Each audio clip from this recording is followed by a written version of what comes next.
Neat పరీక్ష లీకుకు కారణమైనటువంటి వ్యక్తులను సిబిఐ అరెస్ట్ చేసుకుంటూ వెళ్తూ ఉంటే వాళ్ళ నేపథ్యం అండ్ ఈ లీక్ అయిన తర్వాత లీక్ కాకముందు జరిగిన కొన్ని సంఘటనలు దేశవ్యాప్తంగా చాలా సంచలనంగా మారుతూ ఉన్నాయి.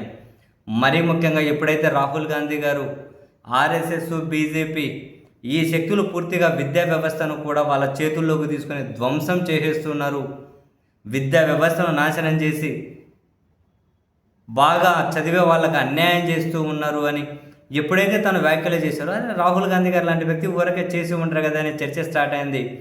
ఆ తర్వాత అరెస్ట్ అయిన వాళ్ళు ఏ కాలేజీలో పనిచేశారో, ఆ నేపథ్యం ఏంటి, ఈ లీక్ పేపర్లు ఎవరెవరు ఎక్కడికి అమ్మారు, ఎవరెవరు అమ్మారు, ఈ ఈ సైకిల్ అంతా మొత్తం బయటపడితే ఆశ్చర్యకరంగా మొత్తం ఆర్ఎస్ఎస్, బీజేపీ ఈ లింకులే బయటకు వచ్చాయి. ఇప్పుడు ఒక ప్రొఫెసర్ మనీషా మందేరా ఉంది కదా, అంటే పేపర్లలో ప్రిపేర్ చేసే కమిటీలో సభ్యురాలు ఆమె, పుణేలోని మోడ్రన్ కాలేజీ ప్రొఫెసర్ అట. ఆ మోడ్రన్ కాలేజీ ప్రముఖ రాష్ట్రీయ స్వయం సేవకు అంటే ఆర్ఎస్ఎస్, బీజేపీ ఆర్ఎస్ఎస్ నేత మిలింద్ ఎగ్బోట్ ఎవరైతే ఉంటారో ఆ కాలేజీ వెనక ఆయనే ఉన్నారు అని. అండ్ ఇప్పుడు ఆ కాలేజీ ప్రస్తావన కూడా చాలా వివాదాస్పదం అవుతూ ఉంది. ఎందుకని, అప్పుడు భీమ్ కోరేగావ్ హింసాత్మక ఘటనలు జరిగాయి కదా, అందులో ఇప్పుడు ఈ ఎగ్బోటేనే చాలా కీలకమట. ఆ ఎగ్బోటే అండ్ అంతేకాకుండా ఆ భావాజాలాన్ని వ్యతిరేకించినటువంటి ఒక దళిత విద్యార్థి, అంటే ఆర్ఎస్ఎస్, బీజేపీ భావాజాలాన్ని వ్యతిరేకించినటువంటి ఒక దళిత విద్యార్థి ప్రేమ్ బిర్హాడే అట. యూకేలో ఉద్యోగం వచ్చిందట అతనికి.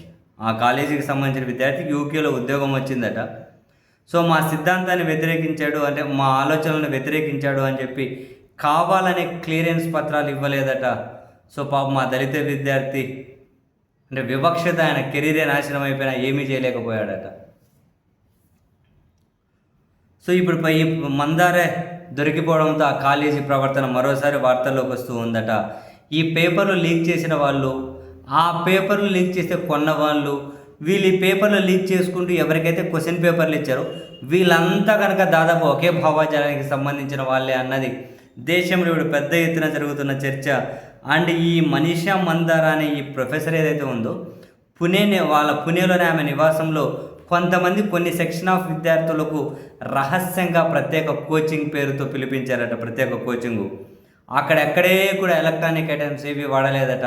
పాతకాలంలో మనం నోట్స్లు ఇవే రాస్తుండే కదా, పెన్నులు, నోట్స్లు ఇట్లా వాడు. ఎందుకంటే మళ్ళీ డిజిటల్ ప్రూఫ్లు దొరకకూడదు, ఎక్కడైనా దొరికితే బాగోదు అని చెప్పి ఆమె పూర్తిగా నోట్స్లు, పేపర్లలోనే ఈ బాటనీ, జువాలజీల సబ్జెక్టుకు సంబంధించిన ముఖ్యమైన ప్రశ్నలు నోట్స్లలో రాయించడం, బుక్కులలో అండర్లైన్ చేయించడం అన్నీ ఇటువంటివే చేసిందట. తాజాగా సిబిఐ అధికారులు పరిశీలిస్తే ఈ వివరాలన్నీ బయటకు వచ్చాయట. సో ఆ మందారా కాలేజ్ యాజమాన్యము, దాని వెనుక ఉన్న ఆర్ఎస్ఎస్ఏ కాకుండా కేంద్ర విద్యాశాఖ మంత్రి, అదే ఆయన మానవ వనరుల శాఖ మంత్రిగా ఉన్నటువంటి ధర్మేంద్ర ప్రధాన్ ఎవరైతే ఉంటారో ఆయనకు కూడా బాగా సన్నిహితురాలట. బహుశా అందుకేనేమో చాలా సన్నిహితురాలట ఆయనకు. రాహుల్ గాంధీ గారు కూడా డైరెక్ట్గానే డిమాండ్ చేశారు ధర్మేంద్ర ప్రధాన్ని క్యాబినెట్ నుంచి బర్తరఫ్ చేయండి అని. చూడండి, ఎక్కడెక్కడో ఏది ఈ దేశంలో నమ్మే పరిస్థితి లేకుండా పోయింది. దేన్ని నమ్మే పరిస్థితి లేకుండా.